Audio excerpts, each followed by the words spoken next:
So, Matt, we got kind of three questions that are hot on the mind of teachers today as we think about the year ahead. So let's just quickly speak to those three questions and give people some insight, some guidance on how we can do this work effectively together moving forward. So the first one is, pretty good question. What is the role of a JEDI rep in our sites? JEDI rep has many hats, I suppose. We'll be running monthly meetings coming up here.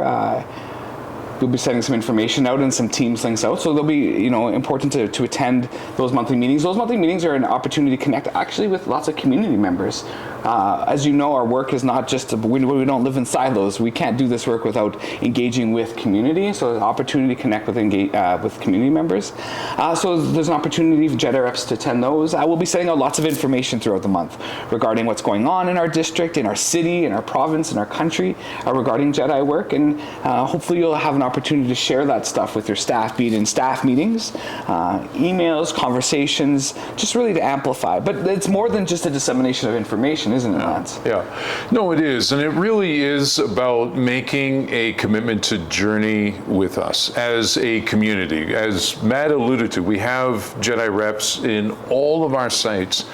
And the whole purpose of a JEDI rep is to be a representation, a witness, a champion of this work in your school, and that's going to look different for everybody. But the most important thing is that we are showing up. Like, that's kind of the first agreement when we talk about our courageous conversation model, is that we just show up, we be engaged.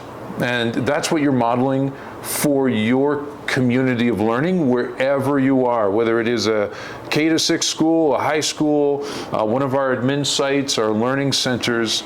You're the one who kind of stays engaged, keeps the conversation going, thinks about how does this become relevant for my community of learning, my professional cohort, whatever that looks like. And that's where we are always excited to have conversations with you about how you are embedding this in whatever particular context you are. So just be part of the journey. Come join us. We have some amazing staff who are doing this work alongside each other. So it's great. Every time a new person comes into the fold, you don't need to have the answers. We are always in conversation, figuring out how to do this work together, and we just are so enriched by people being part of our JEDI movement.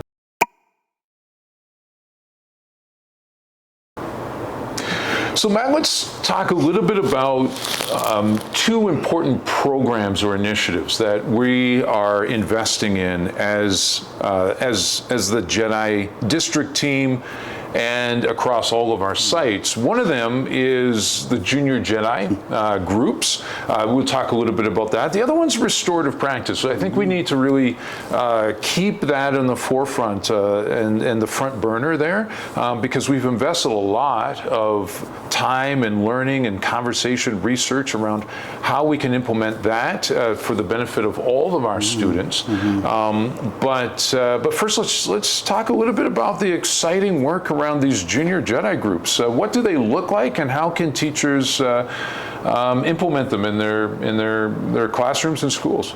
You know what excites me most, I think, about this work are the Junior JEDI clubs. If we rewind 5 years ago, prior to JEDI, there were social justice clubs. There were some clubs in schools, lots, who were doing some very cool work.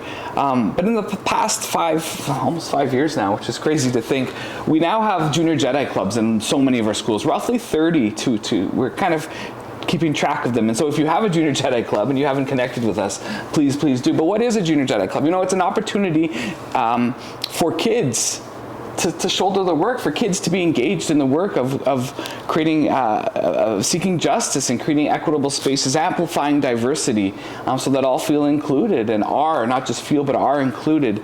Junior JEDI clubs currently, to our knowledge, having grade 2 to grade 12, their kids doing the work, having the conversations, having some meaningful and heartfelt conversations. And so what is a Junior Jedi Club? Well, it's an opportunity for students to come together to have these conversations.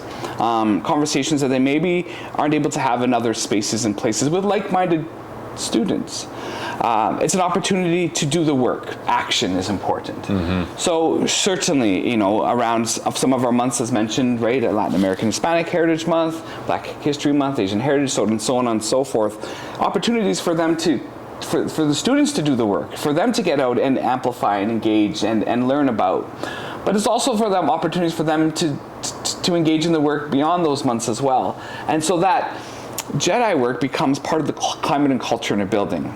It's the students. We will leave as teachers, right? We'll move on to different schools or retire, but those students will always be there. And so how does those Junior Jedi Clubs really are becoming part of the fabric of these of schools?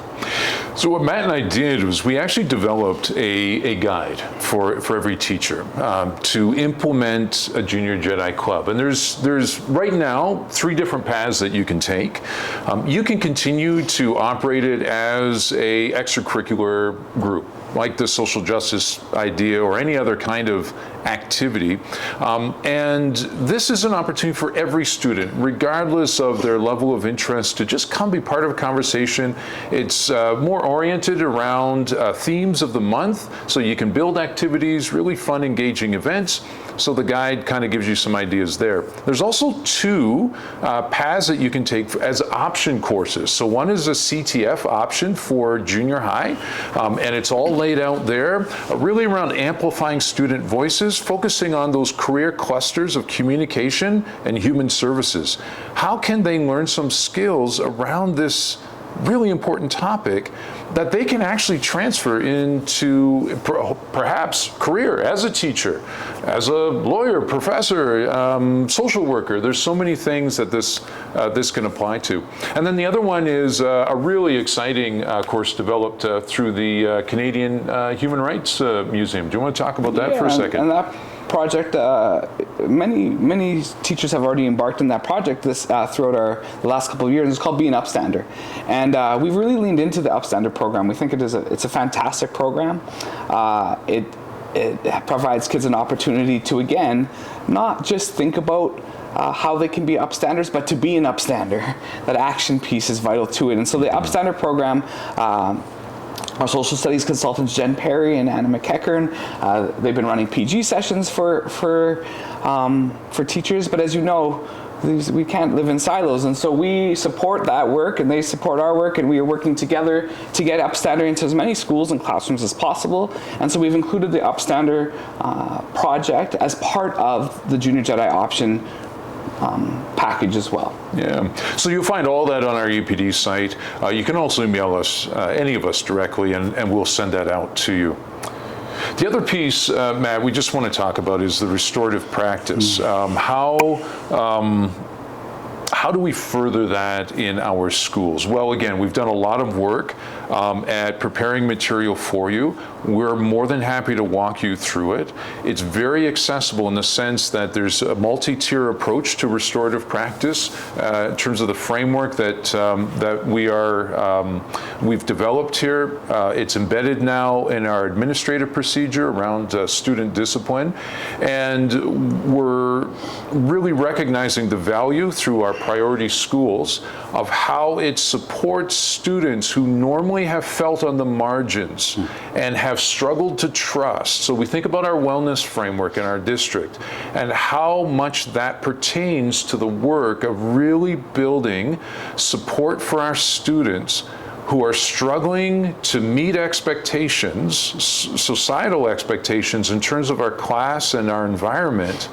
And there's lots of factors for that. And if there's a historic mistrust, particularly among our racialized communities around systems and people in power and institutions, we need to break down those barriers and build bridges of real supportive relationships. And then that's where we see the transformation happening.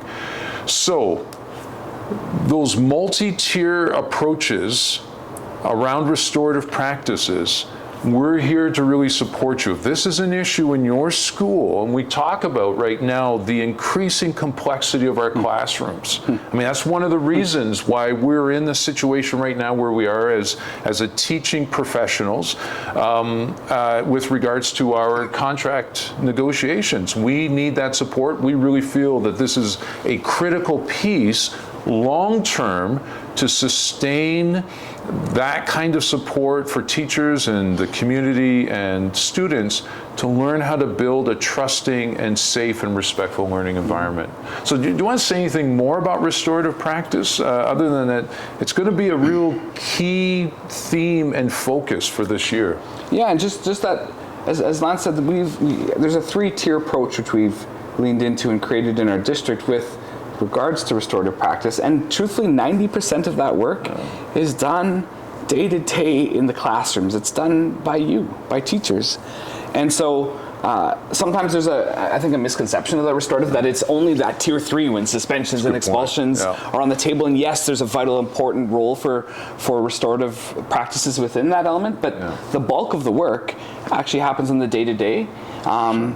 And the interactions you have with your students, being in the classrooms or, again, on the playground or in the hallways or whatnot. And so any and all educators, teachers, EAs, support staff, front office staff, administration can be and should be, truthfully, part of the restorative process. And so we are happy to support any and all in that journey.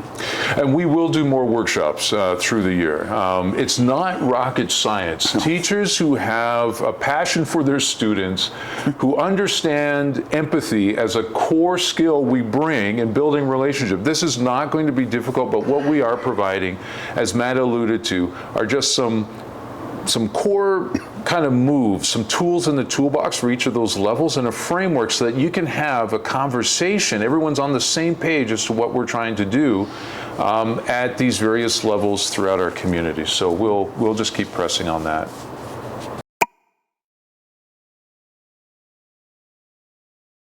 There are a few opportunities. We have JEDI symposiums. We'll hold a couple of JEDI symposiums this year. JEDI symposiums are in person, and at the JEDI symposiums, we will have teachers, you, presenting some of the JEDI work that you've been doing in your buildings. In the past, we've had people talk about diversity in leadership, or restorative practices, implementing restorative practices, or building maker spaces within the Learning Commons. We have committees. As you know, the Latin American Hispanic Heritage Month just came out. You would have gotten 4 posters.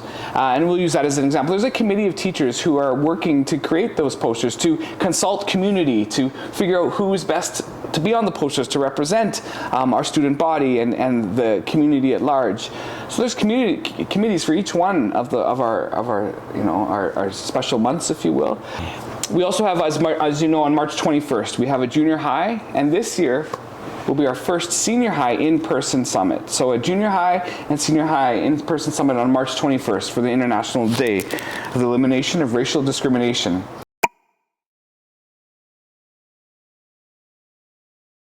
But please remember that our work is not limited to the classroom. Our framework really encompasses our whole community. Mm-hmm. We can't do this without the community, and it takes intentional partnerships with formal educators and community educators to do this. And a great model of this is actually our sisters and brothers next door to us in the Indigenous Education Office. Mm-hmm. Like, they really understand the role of elder in shaping and informing our teaching practice. Mm-hmm. So who are the elders in your communities? Who are the people who can help you gain insight into who these students are that we're being called and entrusted to teach?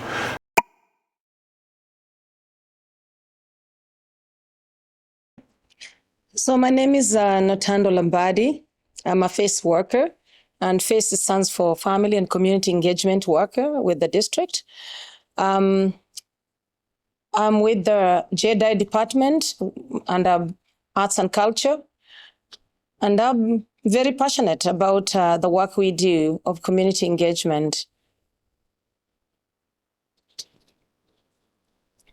My name is Eloy Delianes. I'm one of the FACE worker, which stands for Family and Community Engagement. I've been really interested in community engagement, as I also didn't understand how the community really is able to be used in part of our work. And through coming through JEDI, I've really recognized the value of how important it is to have your community as part of your life, your work, and education. And those three things just pulled me over and gave me more of a passion to continue this work. Community engagement is where you collaborate with the community, bring the community to the school so that they can understand what is being done. They can be able to participate and have a voice in the outcome, compared to when we say community involvement. Community involvement is where the community is told what to do. For example, we are making cookies so that we can raise money for Haiti because there's a hurricane there. Some good work being done. But then at the end, the community doesn't get to know how the money was raised, how much money was raised, and how it was used. So that is involvement. You are involving the families. When we call them to come to the school, we involve them. When they come to the school and they are part of what we are doing, they understand what we are doing, they have a voice in what we are doing, and they can see the outcome and be involved in the outcome, then that is community engagement in simple terms. I think when we talk about community engagement versus involvement, the key words that my colleague has just stressed is they become part of it. So they are become one within the school. This is not about them getting involved to your day-to-day work as a teacher, but as a part of the community within the school, is they're able to provide, again, seamlessly support, seamless feedback to the teachers, to the staff. And that becomes an opportunity for them to be part of our school system, our community system.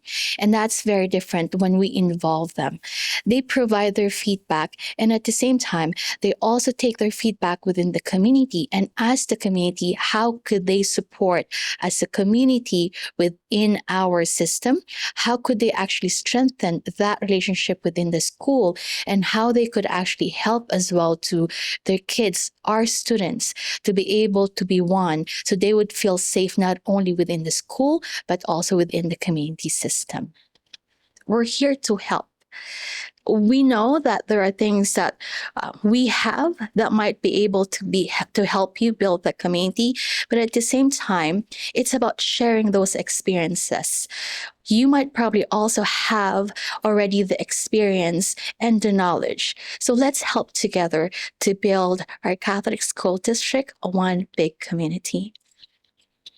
A one loving community connected with love which cannot be broken. Thank you, everyone. Thank you. Anything else you want to add before we say goodbye, my friend? That's it. Other than we appreciate you. Yeah. We appreciate you so much. Without you, we appreciate you. That's it. Yeah. That's it. So we are on our hearts, our minds, and our prayers, and we will keep working together. Looking forward to the year ahead.